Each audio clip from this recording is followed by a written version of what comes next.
Good afternoon and welcome to our webinar today focused on the benefits of active archiving presented by Iron Mountain and Metaquant. Before we get started, please verify that your audio system is not muted. Some devices require Adobe Flash Player be enabled. If bandwidth issues occur, try shutting down other applications, especially email, to optimize your viewing experience and speed. If your screen is frozen or delayed, try refreshing the web browser. And finally, don't sit back. We want you to participate. Ask questions, download the resources available, and share this experience with your colleagues. To submit questions to us, go to the Q&A box on the left side of your screen. Today, we will have two presenters, Dr. Kel Polk, Chief Clinical Officer at Metaquant, and Tara Holt, Senior Product Marketing Manager at Iron Mountain. I'll now hand it over to Tara to kick us off. Thanks, Brittany, and thanks everybody for attending today. Kel and I are really looking forward to discussing the benefits of active archiving with you, including, how do you understand the difference between active, static, and inactive data?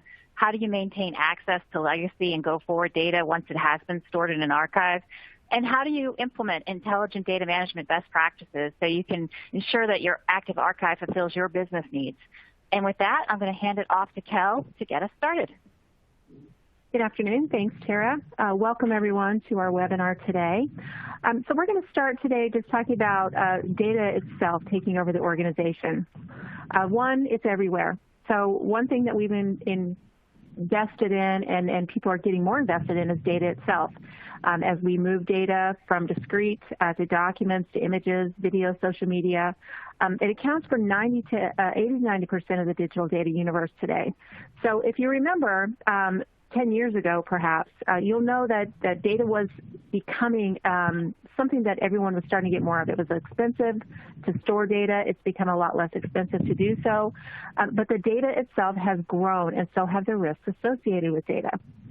So it continues to grow 30 to 60% annually, and it does require us all to think of new ways to store it, how to access it, how to protect it, devices, platforms, where are we going to put this data, how and when do we need to access it, who are the stakeholders involved in this. One thing about increasing the amount of data that we use on a regular basis is that we also have more vulnerability and more risks involved with it. So ransomware, for example, the attacks just in 2020, if you'll remember, it's increased 47% year over year, and the FBI notes 147% increase in financial losses. So just in 2020, there was a huge uptick in ransomware attacks. This absolutely affected healthcare and other industries. And so when you start looking about ideas to protect your data, what to do with your data, it's good to keep those risk factors in mind when you're making some of those decisions. Tara, back to you. You're so right. Yeah, no, you're so right. So, like you said, there's just so much data coming from so many different devices and systems now. It's hard to get a handle on it. And if you could get a handle on it, understanding where all that data is coming from, what needs to be preserved in an archive, how do you make sure you can keep access to that once it's in the archive? How do you contain costs? How do you protect it against ransomware attacks and other data breaches? And then just overall, how much is all this going to cost, right? So, years ago, it was only a few employees who had there was a handful of desktops and laptops to protect. Maybe you had files in boxes or files on a drive, some email servers and some IP. Now it's just data is created by everyone everywhere in your organization. And that extreme volume coupled with so many data sources and so many data formats can really leave you vulnerable to security and privacy risks if you're not looking at a holistic way to protect your data. Exactly. And you make a great point, Tara, about the different devices. The more devices that you have, the more locations, obviously the increase of risk, and the more data you have, the more of a target institutions become from ransomware or from others that are looking to access that data that, when they shouldn't be even looking at it. So good point there. So what kind of data is out there? So we look at the different access levels of data. One, we've got data across the industry. Being part of the Active Archive Alliance, we have gotten the opportunity to see the importance of data in general. One thing about increasing the data and being able to access that data in an active format, meaning quickly, easily. In healthcare, it's at the point of care, using it for research, analytics, different types of storage and different uses for the data, is that not only does it become more valuable for the person that's storing the data and has the data, but it does become more important and more valuable to others as well. So as we talk about access levels of data, we have active data, which is you're using today. It could be something that's in a legacy system.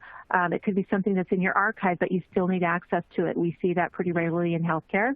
I know, Tara, you've mentioned, and I know you're going to talk a little bit about that as well for the active data that you guys see.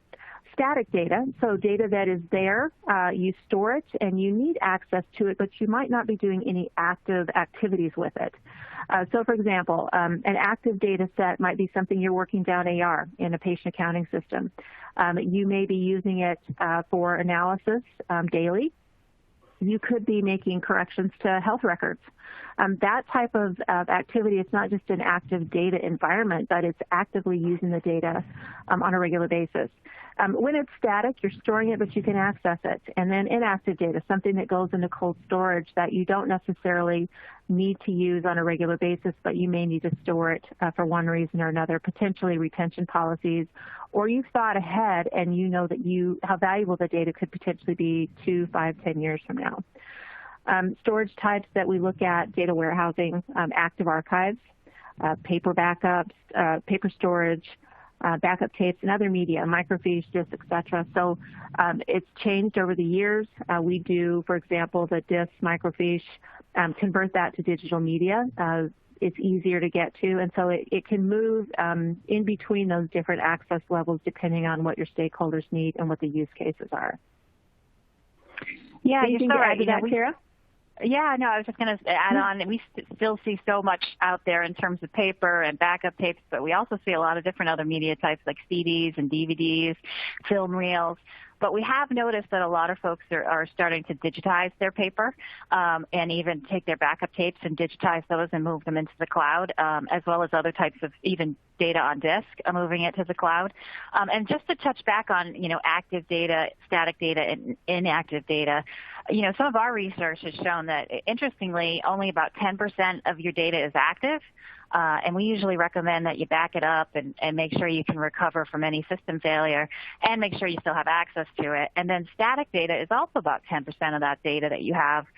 It might be older than, say 3 months or so. You want to make sure it's protected. You want to make sure you can retrieve it as quickly as you can, but it could be a good candidate for an active archive. And then, interestingly, the vast majority of the data that you have is actually inactive. About 80%, data that's 3 to 6 months old or older, and you need to make sure you keep it for compliance and retention reasons.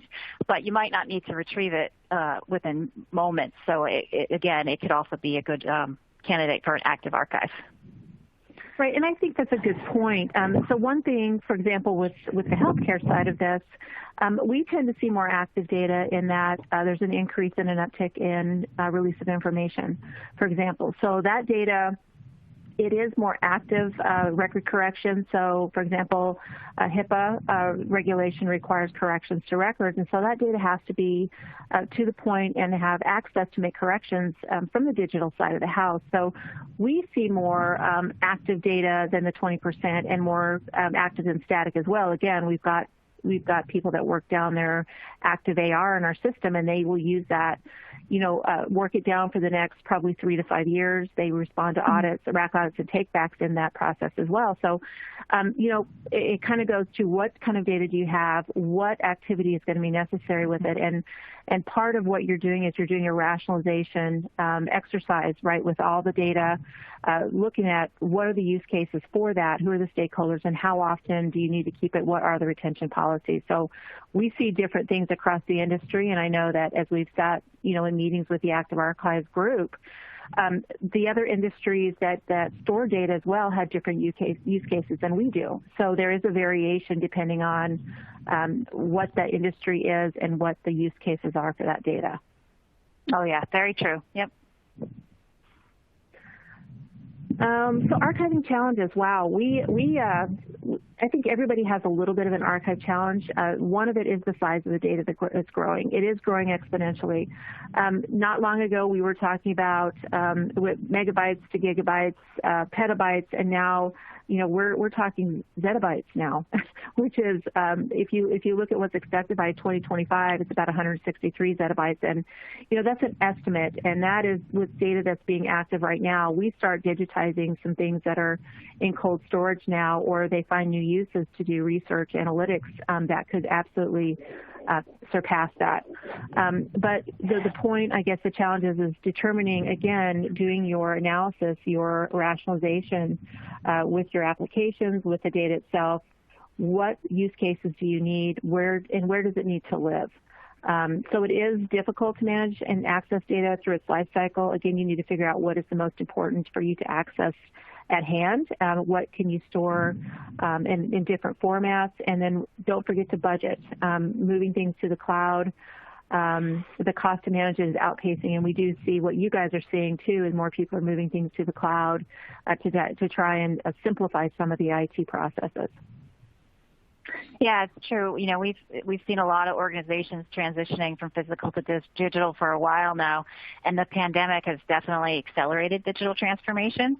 One of the key reasons we saw that was, to protect employees. A lot of organizations sent folks home, and many organizations, when they did that, they had to enable their employees at home with these different devices and access to systems. And, maybe they used to do most of their job on site and, on premises where they were, and maybe there were still a lot of business functions that were manual, or it was a mix of manual and automated, but now it needs to be handled online all the time.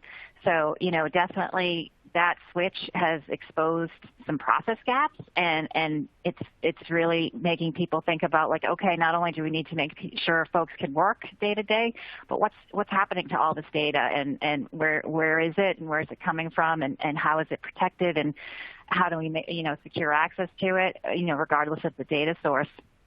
So. No, that's a great example. I think back to, and I'm going to date myself here, requesting records, patient records, and the medical records department would push these carts up with stacks of folders on them full of paper records. And sometimes, that was a time-consuming. We would wait for quite a while before the record could get there, and sometimes care might have been delayed because we didn't have access to historical records. And one thing about COVID is that, to your point, it did expose some gaps in there, right? The folks that were kind of holding out, doing more paper storage, or still using some paper in some places, they realized the importance of being able to share data electronically and get data quickly, to look at historical things, allergies, history, medical history, for treatments, or, prior disease processes that potentially could affect any diseases, whether it's COVID or anything else that's going on. They want to get, and they realize they need to get a better handle on being able to see that stuff. And so we've moved from that scenario to this year, I think, to your point, going overnight to something that is all digital. There was a huge shift in that. This is a whole paradigm shift for us all, right? Going overnight to everything virtual. This included more telehealth, which meant they needed to have those records at hand. And so for those that have delayed, or they really don't have those processes or didn't have those processes in place, I see in the next couple of years the compliance for that's going to skyrocket, I think, as people saw the value in it this year and realized that we've got to close those gaps that you're just talking about earlier. Yeah, and just to highlight a couple other use cases that we saw things started to change, is we ended up doing a lot of work with mortgage companies and helping them to manage the inflow of paper that was coming in, because they couldn't go into the office to manage those transactions, to digitize that information while they were managing a mortgage or a refinance, as well as help to digitize the mortgage process. And another interesting use case is we were able to help several media companies and entertainment sports companies go into their libraries and find content, because a lot of, in Hollywood, all the shows shut down. Sports teams were benched, and they needed to be, like ESPN and ABC and a lot of different types of networks, they needed to find content, even if it was a historical content, and we were able to help them take it off a tape or film reels and digitize it. So I think a lot of industries were able to, it was a forced benefit, but they were able to really accelerate moving forward in terms of their digital journey. Well, I can tell you all of those of us that were stuck at home during the COVID pandemic last year, we're very thankful that those things came out of the closet so we could watch TV. Yeah, for sure. Best way, to archive some data. So let's talk about that just a little bit. We did talk some about the different types of data, and so the best way to archive data, it varies, again, depending on your use case and who your stakeholders are, what your use of the data is going to be. So active archiving integrates really intelligent data management software, right, with scalable storage, and being able to access it. So when we talk about active archiving, really, you're talking about the data that's needed for us in healthcare at the bedside, for release of information, for research analytics, for working down your AR. You're actively doing something with that data, and you want to be able to access it quickly. So you don't want to have to send off for it, and that's something completely different. But you really want to be able to access it quickly. And I think that's probably the biggest point across any industry is when we talk about active archive, it's different than talking about real-time archive, right? It's active. You're gonna access it quickly wherever you're at from whatever device you're on, and it makes it easy for you to move ahead with what you're doing. It is compatible with multiple things. Again, it goes back to the accessibility. So flash, disk, tape, cloud, block or object storage systems, it really doesn't matter as long as you can quickly access it and pull that up to use it. But the ability to move the data to the storage tiers, whether they say, okay, we're done with the active piece of this, we're not going to need to, maybe audits later down the road is all we're going to need this for, and they can store it then at a cheaper cost in a different storage tier, or cold storage that you have to keep it for retention, but we have to put in a request and get it, and we don't need it for 30 days, we can put it in cold storage. So those are some of the factors I think you think about when you determine which tier and which level of archiving the data you're going to settle on. Oh, I agree. Yeah, and like you had mentioned, the Active Archive Alliance is a great independent resource that can help anyone understand why why archiving data is really necessary and essential to doing business today, and understanding what tier your data should sit based on how you need to use it or access it. I know Iron Mountain, we feel active archiving best practices across your entire data ecosystem can help you build a solid foundation for all of your data. Not only can it help you protect it, preserve it for so many different reasons like you've mentioned, but also it can help you, tap into that data later on. You might, and unlock some of its secrets that you may never have been able to realize otherwise. You've mentioned some great examples in healthcare. We're also seeing some interesting use cases in other industries such as energy. For example, in energy, you could have geosamples and microfiche and other, types of data that goes back decades. But if it's not digitized and cataloged and then analyzed with new data that's available, it's nearly impossible to sort of understand the links that can be made and what could really be happening in terms of the impact of climate change, and looking back and looking at your current data set and then any future data that's there. And if it hasn't been archived and then, and it hasn't been connected to your recent data, it'll be so difficult to, one, remember that you even have that in an archive because, organizations change. Two, find it and access it and be able to access it fairly quickly. And then three, apply machine learning or AI algorithms to it so you can really uncover those trends and patterns that could, help solve business challenges. We really think that by understanding the data you have, what it is, where it is, you can really, make sure that you can solve for new business challenges and actually even plan for growth and innovation. Yeah, that's a terrific point. I think the term that we sort of use is an inventory, right? You start with an inventory. You keep track of what data you have, where it is, what the database types are, what kind of data it is, what is involved in that data, and you really you keep an inventory of that. So to your point, when we get as we're looking at zettabytes, right, we start getting this huge amount of data and applications that are across the industry. It's really smart to know what you have, what kind of data do you have, and how do you quickly find the data when you need it. So if you've got hundreds of applications or thousands of applications that, for example, we deal, and I know you guys do too, thousands of different applications out there. And one industry or, even across industry, they may be sharing some data in research. And to be able to locate that data when you need it is really important. So keeping that inventory, again, so you can quickly locate it when you need it is really, really important. Agree, yeah. So managing tomorrow's data today. Well, this is a great topic, and part of this rationalization exercise. I think one thing that we've learned, and you guys probably have too, when you've got clients over years, the data becomes more important. 10 years ago, they didn't necessarily visualize some of the use cases that they were able to pull out or research on today. And so now that they see the value of, wow, we can look back and maybe do some predictive analytics, we can do research and maybe change in healthcare best practices, look at treatments, those kinds of things. Those kinds of look-back activities now kind of drive their reasoning for keeping data in the first place now. They didn't necessarily realize the benefit of it 10 years ago, but the more valuable and the more accessible it becomes, the more they see what they can do with that data and how important it actually is to keep it.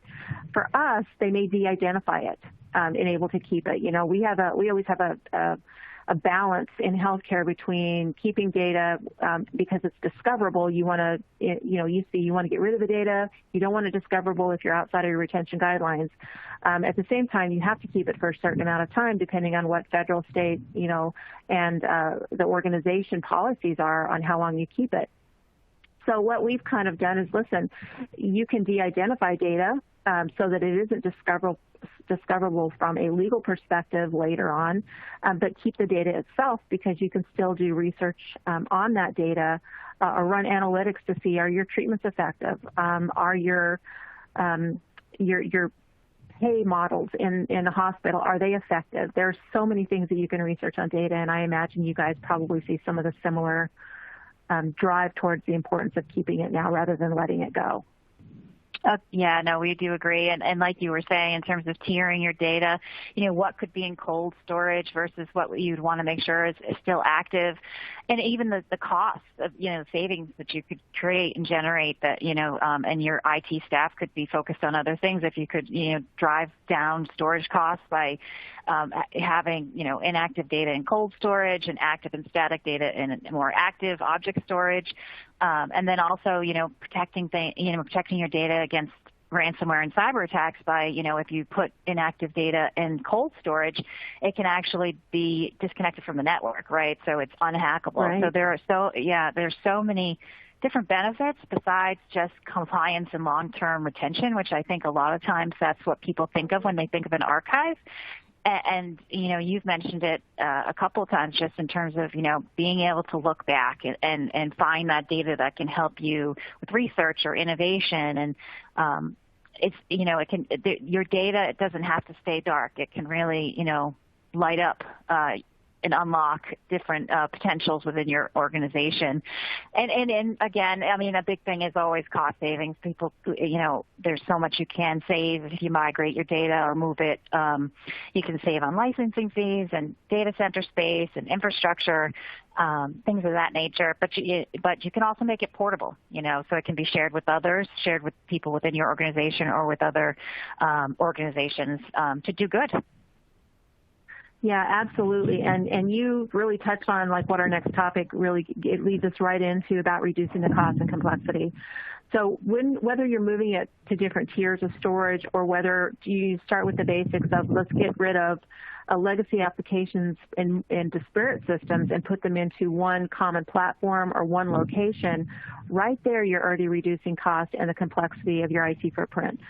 So it's the less entry points you have for hackers to get into, the more secure and the less risk you have in the first place. So I think that was a great lead-in to this piece of this, and this is something that I think both of us really talk about when we talk about archiving in general, is how can you look at a data management strategy as a long-term solution and plan for that kind of thing. You know, it's really everyone becomes data stewards of their own data, and it's important to think not just a short-term goal for what can we do today, but how does it play out in the future? Are we going to, 3 years from now, you know, move everything that's 10 years old or 20 years old, for example, to a different platform, a lower tier, so that there isn't that access to the data that you were talking about, to the network? Shift it off the network if you don't need it. Maybe it's a subset of that data. Maybe it's, for example, for us, maybe it's deceased patients. You don't have to access those records right on a regular basis. So maybe you move those records off to an inactive or even a cold storage because you don't need them immediate. And that kind of becomes some policy and some real planning on how you want to handle that data moving forward. So I really like the term you use, data steward. I think over the years, many people look at data management or data protection, and it's sort of this thing you have to do. But, if you think of it like you said, data steward, it's protecting the information that runs your organization, and that's good for business all day long, right? So, if you look at a way to do good data hygiene and good archiving, there's so many benefits. You can get control of your data instead of feeling like it's always controlling you. You cut down on those costs. You reduce your risks. You improve security. You stay up with compliance. But you also, like we talked about, enable data intelligence. So if you look at it holistically and think about how you can protect this data, it's not just backing it up or archiving it. It's really making sure that the lifeblood of an organization is there and protected and preserved and usable whenever it's needed. Right, you're absolutely right. And to go back to 1 minute about reducing costs, I think, if we talk about, we get a lot of questions about, well, what kind of costs do you actually reduce? Well, if you think about reducing your footprint, when you're moving things, legacy applications, for example, to a single platform or onto one application, you're reducing the cost around your hardware. So any hardware that you've got sitting out there, you're going from multiple servers to a server or 2 servers. The licensing that you paid on multiple systems, now you've moved them off of there and you moved down to a single platform. So you, just in that context alone, we've had some of our clients, and I know you guys have too, we've discussed about, they save millions of dollars by really planning ahead and keeping that strategy in their mind of how do they reduce all of this so that they have less risk, but those are some of the things that get targeted for how they're reducing their costs. Yeah, I agree. And even once it is all in the cloud and tiering it out by object or cold storage, you can save on your storage costs even after you've moved away from a legacy system and infrastructure and reduced licensing fees from on-premise systems. There's still ways to compound the savings in the cloud.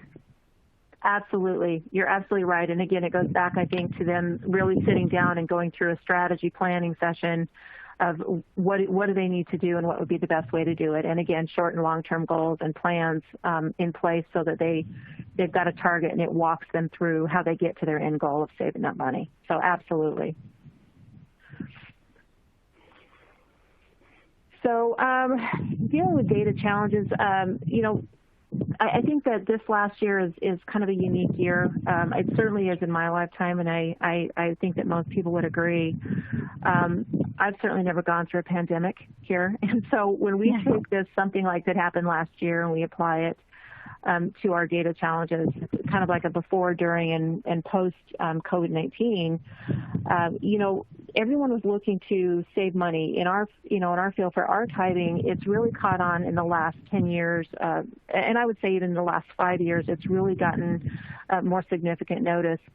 But I think during COVID, kind of we talked about this a little bit earlier, the need to access data all of a sudden overnight, was a talking point in many cases prior to everyone working remote and everyone being locked out of some of these things to a necessary. It became a necessary thing to make changes to very quickly.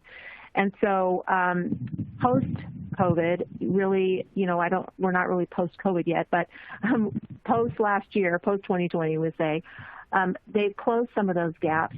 And then the analysis that's going to come out of this, we're going to see a lot more analytics research happening on the data that we store, for example, in healthcare, because there's going to be things in there about COVID itself.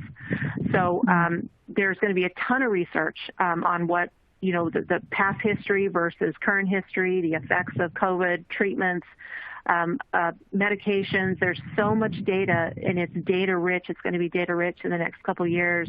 And I think the avenues and the things that they can do research on are right now, in my mind, unlimited, really around this. And it's not just the ability to access the data, but what can they gain from the data? What research or what new things can they determine? I think going research across the country, they're really going to be able to find out, are the treatments effective? And then, 3 years from now, 4 years from now, are the vaccines, how effective were they across the country?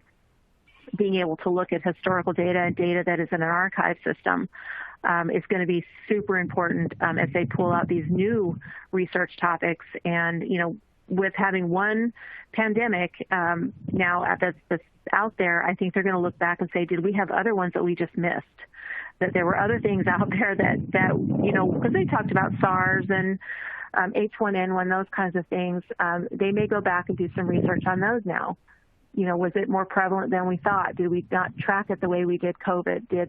So it's really going to be an interesting avenue over the next few years on what data can be pulled out of the archives that we're storing and how it can be used across, not just here in the U.S., but across the globe. Yeah, you hear the term game changer, and I think 2020 was quite the game changer, right? Maybe that's not even enough to really describe what it was. But yeah, I know before COVID, we saw a lot of customers who would always try to balance, cost versus necessity. They had limited IT budgets. They would automate as they needed to, maybe end-of-life systems and infrastructure as they needed to in favor of new technologies, but they always had to prioritize. And, amidst COVID, it became clear they needed to accelerate that. It wasn't just, about keeping their employees safe. It was about business survival. And as they move forward, right. Yeah, I think for all of us, we learned a lot of lessons last year and learned to adapt in ways we never thought of, right? I think as we move forward, it's like you said, it's having a strong foundation that ensures the data that runs your business is protected and preserved, and that it can be available for new opportunities and new innovations and better decision making. We think IT has changed forever. Different industries have been changed forever, and in how you protect data is going to continue to evolve.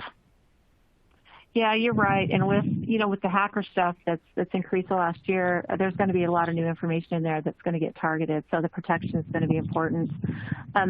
One other thing I think that I would just add to this, Tara, is that, when you talk about prioritization and the importance of prioritizing, I think one thing that we're definitely, and we started to see towards, throughout this last year was how can they save money and use that money for, divert that money somewhere else, like additional resources that were at the bedside.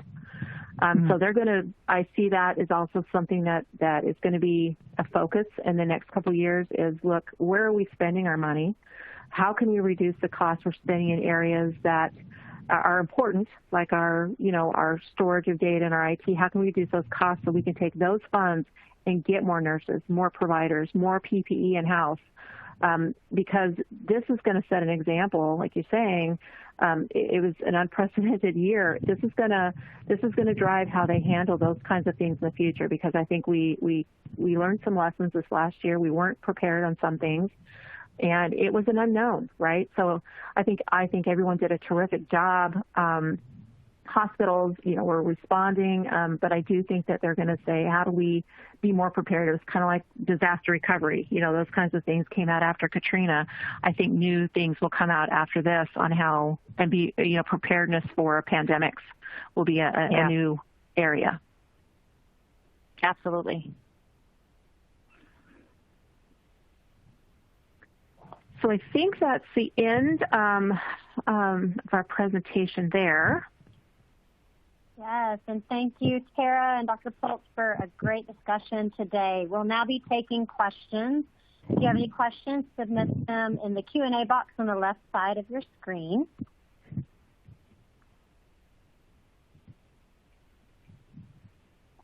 Okay, we've got one that came in. So how can this stored data be shared for the greater good?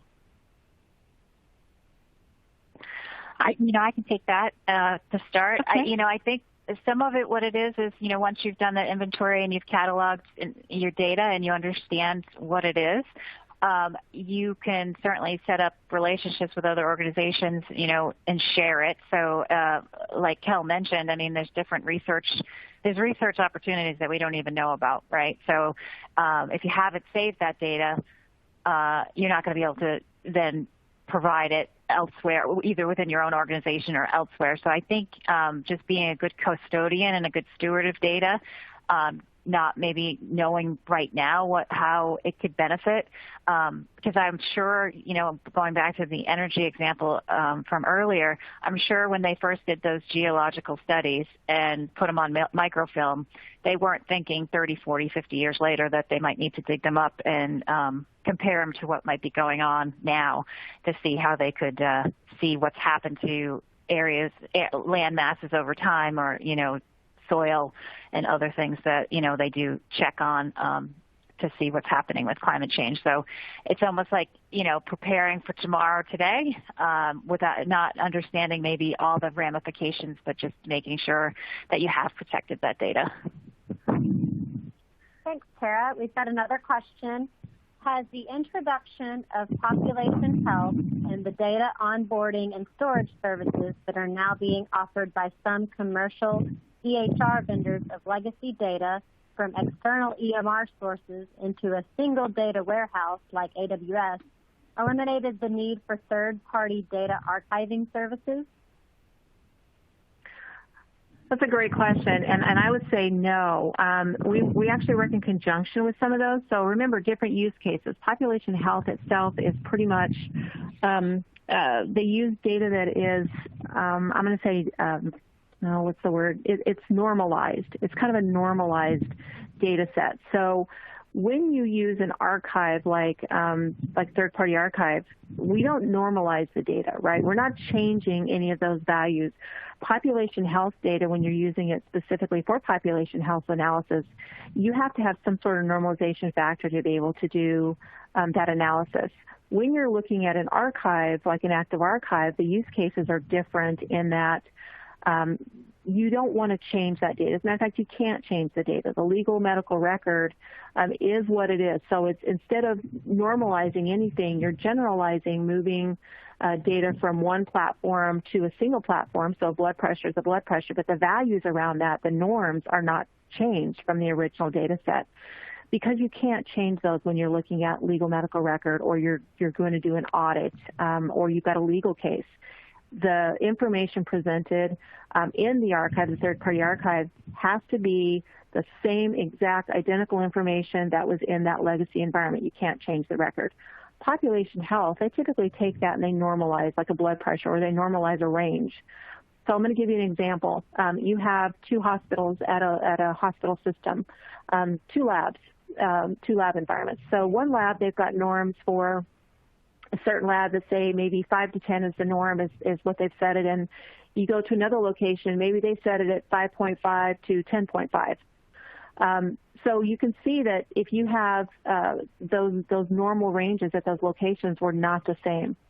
Population health will take those and they will come up with the normal range and say, okay, for all of this lab type that comes in, we're going to use this range as the normal range. They don't take into account what was recorded in the legal medical record because they're looking at it from a data level rather than a patient level specifically.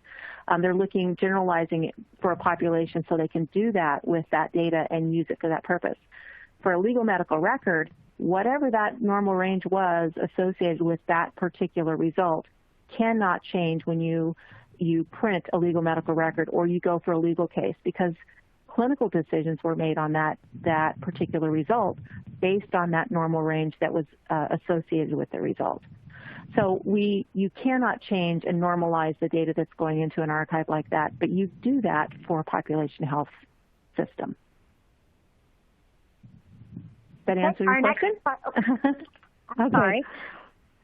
The next question, you mentioned that you can save on licensing fees when something has moved to the cloud. How can you retrieve data when a software is no longer available? So, specifically speaking for Iron Mountain, we actually have a set of tools that can help you do that. So we have restoration tools that you can catalog your tape library with us for those on-premise legacy systems, the catalogs, the library, the tapes themselves, and we set up a restoration program where we make pretty much a virtual image and have access to the different toolkits that are needed to rebuild those systems on our side should you need that data back. So you can shut off those legacy systems and we can turn it back on our side and get you back that data.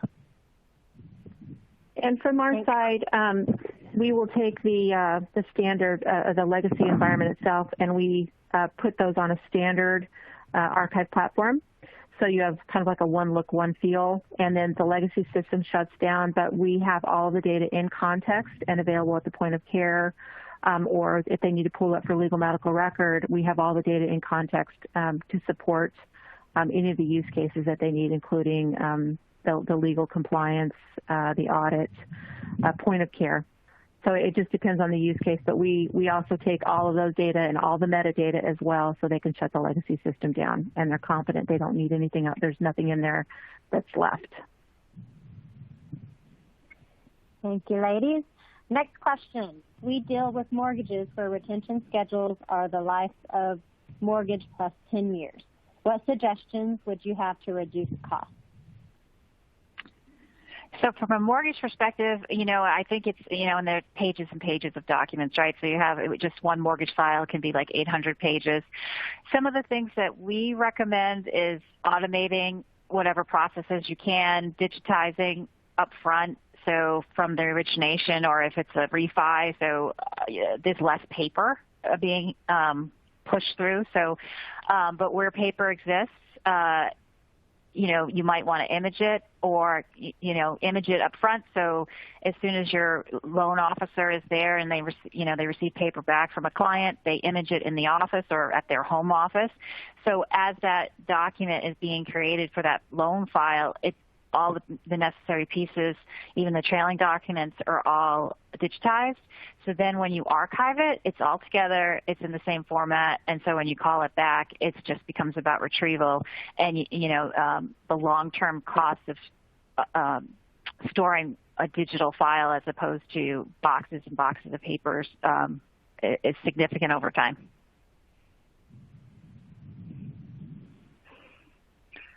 Thanks, Tara. The next question. Our office is still on paper charts. Will these paper charts need to be scanned and uploaded in order to be retrieved if they are archived? That's really up to you. We can still take paper. We are exploring ways that, knowing that people are in a home office, of how we can have you send materials to us through the mail. So then we put it in a record center as a physical document for you, and where your company has a box of storage with us. Or, we're working with a lot of our customers to set up on, at home scanning devices so that it can be scanned and sent to us. And then we do have a platform available that if it is scanned in, you just go online and you search for the document and it's brought up instantaneously. So it's really based on what your business requirements are and what you're looking to do. we're definitely seeing a lot of customers digitize, but we recognize there's, some business functions that, might need to continue to be paper. Yeah, and for us, I think that goes back to the use case for the documents and the retention policy. So if if you're needing to access those records, let's say from a new HIS system, for example, you want to access them there, or you just want to quickly get in directly to look at them, then we recommend that you digitize them to make it easier to send. And with the new Cures Act, most people, we're recommending for sure that you get it digitized simply because, part of the new Cures Act is that patients are going to need to be able to send it electronically through a FHIR interface. And so you're going to want those in some sort of electronic format to be compliant with that ruling. Okay, the next question. When we talk about active archive, how quick is the retrieval if you're talking about 1 terabyte of video data? And is it searchable by the data detail that we input? So, it's true. It's like how you put the metadata in for anything that's been archived. And we actually have services that we can help go back and figure out if something wasn't, when you first was created, the metadata tags weren't there. We can help you tag it so that when it's in the system, in our systems and archives, it's all there and you can search for it and know that it's what it is when you call it back. In terms of the size, we use S3 buckets, so it's a matter of how quickly we can move it back up. We do have different SLAs.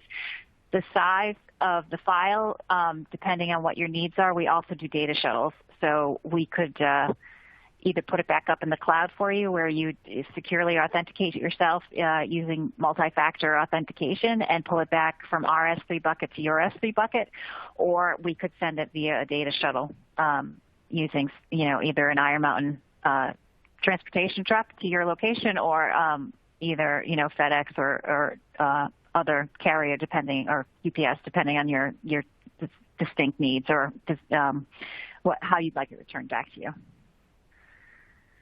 And that's a good way to send those back, Tara, for sure. For us, it's a little different because they either store the video with us and then they access it through the web. So it's a kind of an immediate return on that.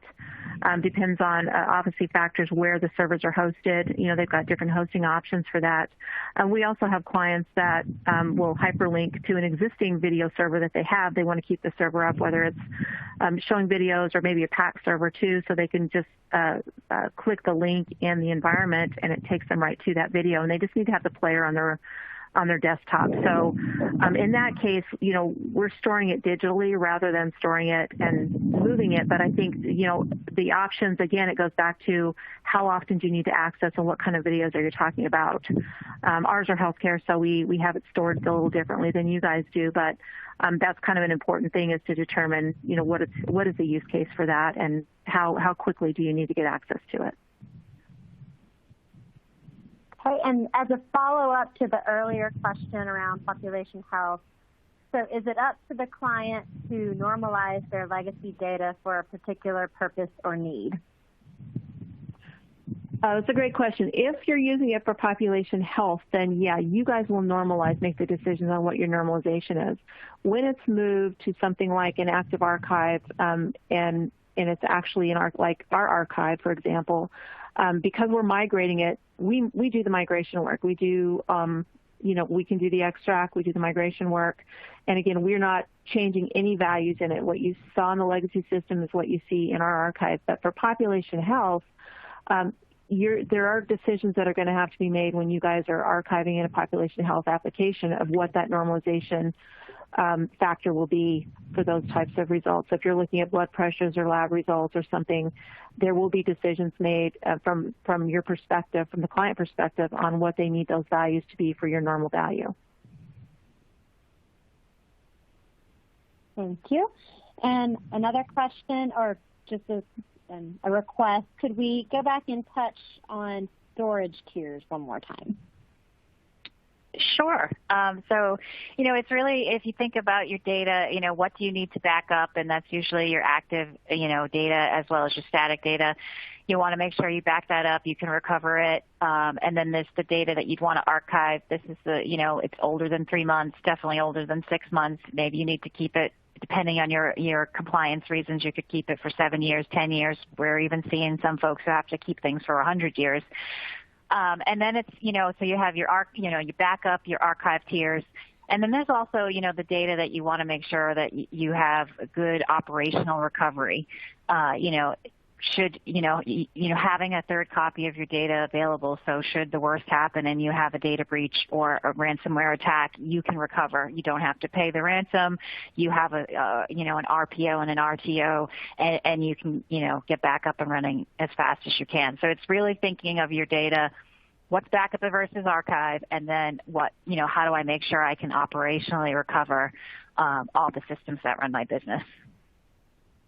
Yeah, that's a great point, Tara. When we look at our data retention, ours tends to be, because if it's healthcare related, it's a little bit, sometimes longer. You mentioned 100 years. We have, government stuff is obviously about 100 years old or forever keep in some cases nowadays. But, we have pediatric data, for example, that depending on the state, because the state makes regulations, it could be 25, it could be 30 years. And so when you look at the use case of it, the provider access will drop off sometimes after the first or second year, but HIM for medical records actually is increasing. And I mentioned the Cures Act earlier. Patients are going to, in the next couple of years, per that law, will access their own records. So the use case to be able to have that in a more active state is going to be important so that they can access it quickly. They'll have a short, turnaround time to be able to pull that and send it through a FHIR transaction, for example. And so I think some of those parameters might change. We do see, our stay in the active state much longer for the healthcare clinical records. For something like ERP, for example, it's stored typically static, and they don't necessarily need, the APGO materials. They don't need to make changes to those records. It's more of a historical lookup. And then patient accounting, when they're actively working down the system, again, 3 to 5 years to keep it in an active state to respond to audits and takebacks. And then usually they keep transactions for about 10 years.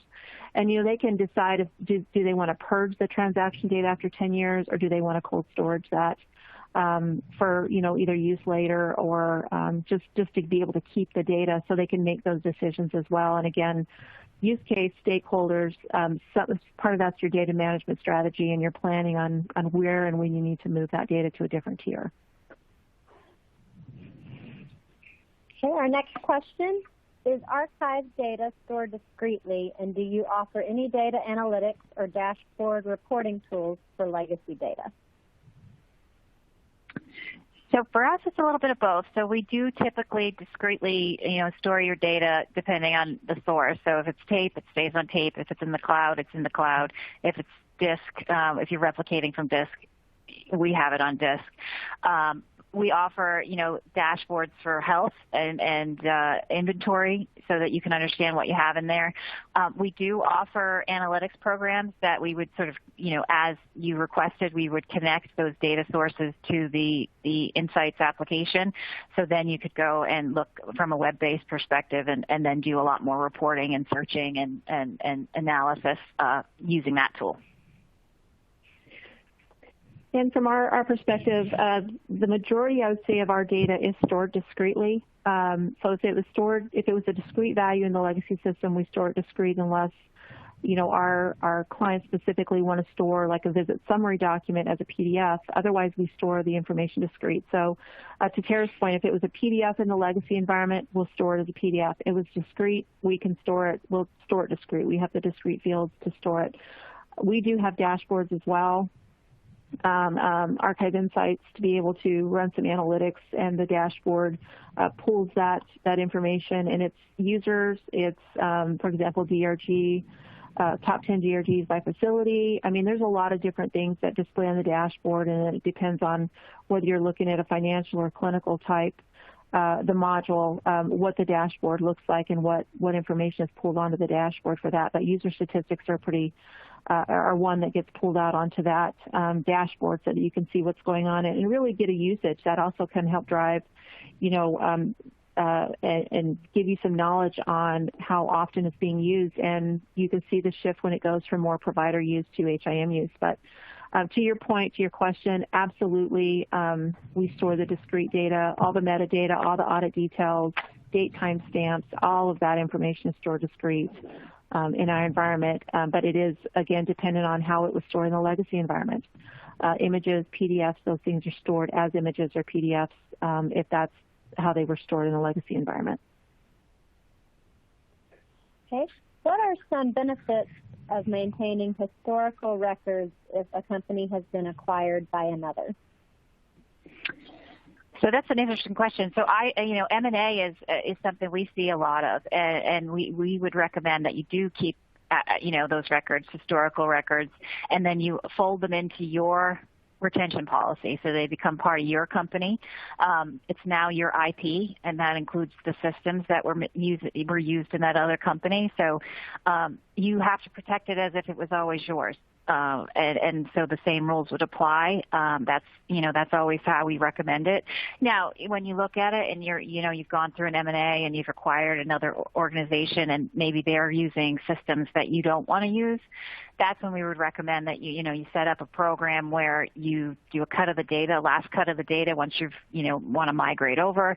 We can help you set up restoration programs so you can continue to have access to that data whenever you need it, but you can turn off those old systems. But we do always recommend you keep it as if it was always your data. We recommend the same thing, Tara, exactly what you're saying. We've also, I think, especially, in our side, a lot of M&A as well. We're seeing that as an increase every year. In the last couple of years, we're actually seeing some divorces too. So, people are divesting in some cases, but a lot of acquisitions, a lot of mergers. I think healthcare systems are in general acquiring provider clinics, those types of things, just from a cost perspective and being able to survive in the healthcare market right now, they're combining. And so to Tara's point, absolutely we recommend the same thing, that you now own that data. It's your data. It's part of the acquisition typically.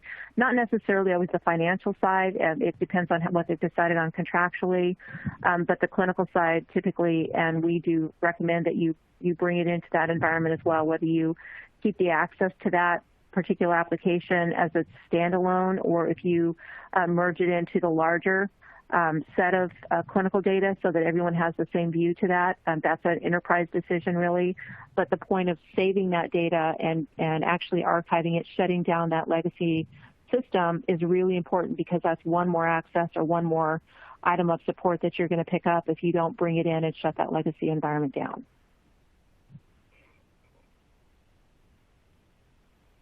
Thank you so much for the fantastic discussion and answers. I don't believe we have any more questions. So as we close out, to learn more about active archiving, visit the Active Archive Alliance, where you can find research on archiving trends and more information on best practices. To learn about data management solutions that can help you better manage your data throughout its life cycle, visit the Iron Mountain and MetaQuant websites. If you've enjoyed today's session, be sure to register for our next Iron Mountain and MetaQuant webinar on Tuesday, April 13th, where we will discuss various data types and your storage options. We hope to see you then. Thank you, Tara and Dr. Pultz, for today's presentation, and thanks everyone for joining us today. Have a great afternoon. Thanks for having us. Thank you, everyone. Have a great day. Yep. Thanks, Tara.